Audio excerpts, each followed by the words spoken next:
Bonjour Didier Guillon, merci d'avoir accepté cet entretien. Vous êtes candidat tête de liste aux élections municipales 2026 à Sainte-Marie-de-Ré, en Charente-Maritime. Est-ce que vous pouvez vous présenter votre liste? Oui, bonjour tout le monde. Je vais effectivement me présenter. Je m'appelle Didier Guillon. Je suis candidat aux élections municipales à Sainte-Marie-de-Ré. Ça se trouve en Charente-Maritime. C'est, comme son nom l'indique, sur l'île de Ré, avec une identité du coup insulaire. Je suis tête de liste d'une liste qui comporte 23 candidats. Et cette liste a un projet participatif.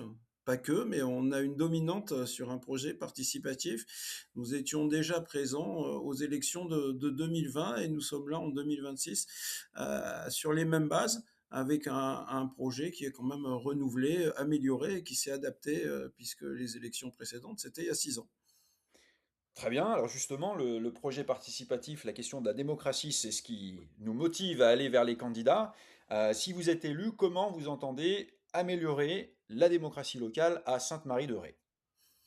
Alors c'est la base de notre projet et c'est la base, première de mon engagement, faire évoluer, donner une voix, démocratique à notre village. Alors, déjà, c'est parce que, on s'appelle autrement, parce que, l'on pense que dans notre village, actuellement, il y a, toute une, un travail démocratique qui ne se fait pas, qui est insuffisant et donc, nous voulons l'améliorer. Alors, sur les bases que nous reprenons, c'est surtout en fait donner la parole aux Marités. Ici, à Sainte-Marie, on s'appelle Marité, Maritaise. C'est redonner la parole qui, on le pense, alors là, on est plus dans une démarche politique, a été confisquée depuis plusieurs années, au sens où on n'entend pas, où on n'écoute pas, du coup, les habitants. Nous, on a une démarche participative, alors avec des mesures assez concrètes pour mettre en avant la première hein, de ces mesures, la plus parlante, c'est d'organiser une fois ou deux fois par an un système de référendum. Je dis un système parce que c'est vrai qu'on s'inspire des méthodes suisses qui sont assez loin de chez nous, mais dont on a entendu parler et qui nous paraît vraiment très intéressante. Ces démarches-là parce que justement elles impliquent les citoyens. Donc on mettrait en place une fois ou deux fois dans l'année une journée de votation qui s'appellerait référendum local puisqu'il faut qu'on soit sur les bases institutionnelles d'ici où il y aurait une série de questions pour lesquelles les élus après s'engageraient à suivre les décisions qui seraient prises par l'ensemble des habitants. Très bien. Et alors, justement, vous parlez donc de référendum et de la Suisse. Moi, il y a une mécanique, alors peut-être qui est assez peu connue et vous avez parlé du cadre institutionnel. Vous avez dit, appelez ça référendum local parce qu'il faut être dans le cadre institutionnel propre à notre pays. Et alors, il y a un autre dispositif qui est assez peu connu, qui est dans la loi, dans le Code général des collectivités territoriales, sur lequel j'aimerais avoir votre avis, qui dit que 10% du corps électoral d'une commune peut exiger du conseil municipal d'inscrire à l'ordre du jour un projet de consultation sur un sujet qui relève des compétences de la commune.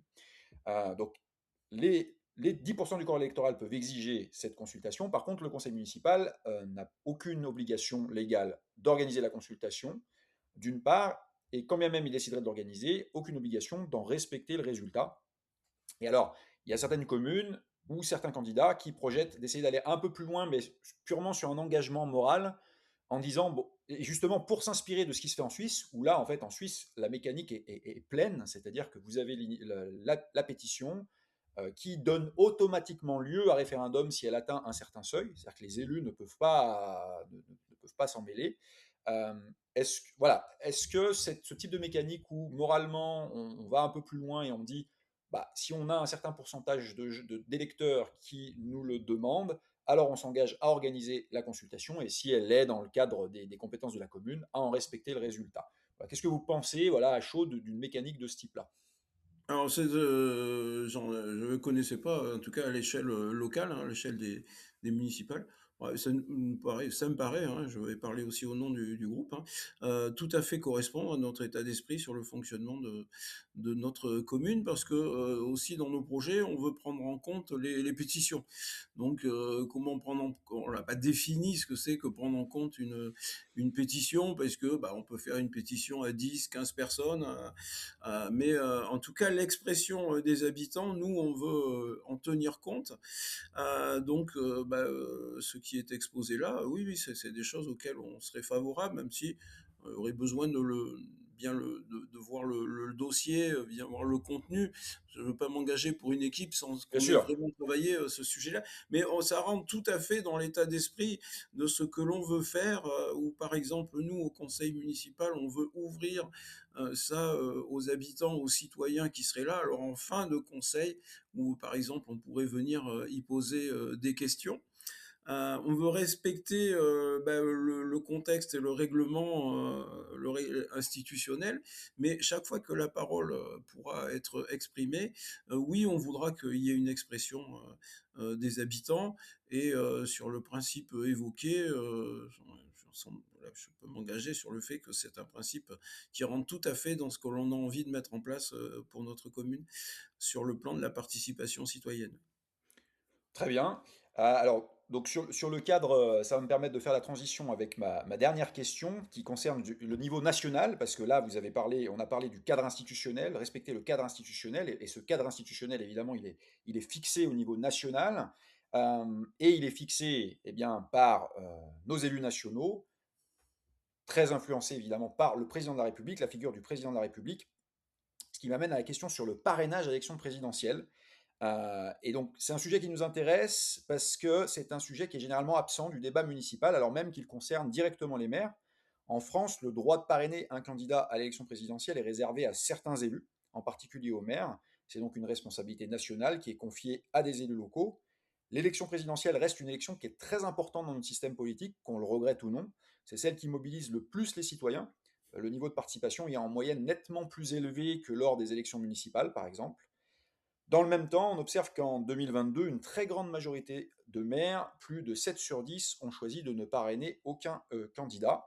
Alors, je ne sais plus pour le maire ou la maire de votre commune s'il y avait eu un choix de parrainage qui avait été fait. Je ne crois pas. J'avais regardé, je ne crois pas.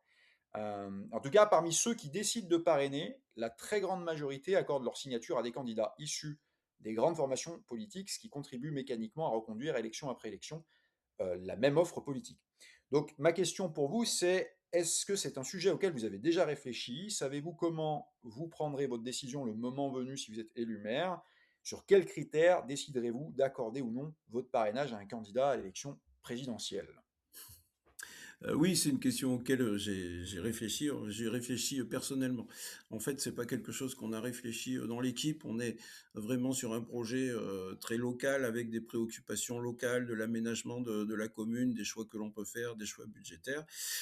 Cette question qui va effectivement au-delà de la commune, mais qui est une responsabilité, du coup du maire, puisque l'organisation, des élections présidentielles, comme vous l'avez, indiqué, est fixée, sur un des critères aussi de recueillir 500, signatures.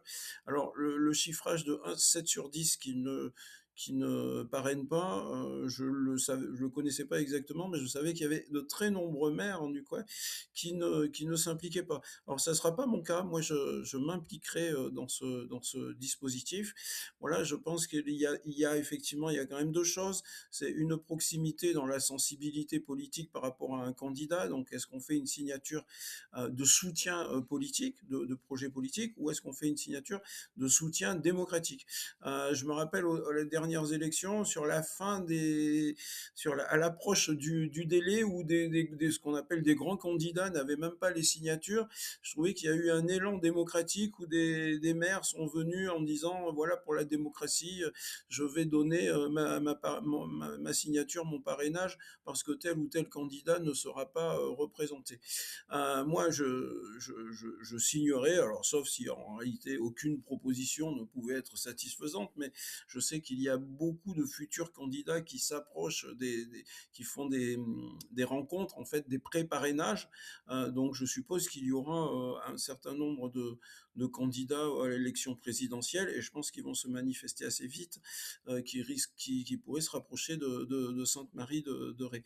Le système, que l'on mettra en place, c'est que ça sera une décision collective de notre majorité, municipale. Voilà. Donc, si on est élu, on sera 16, 17, 18 selon les résultats, plus probablement, 16.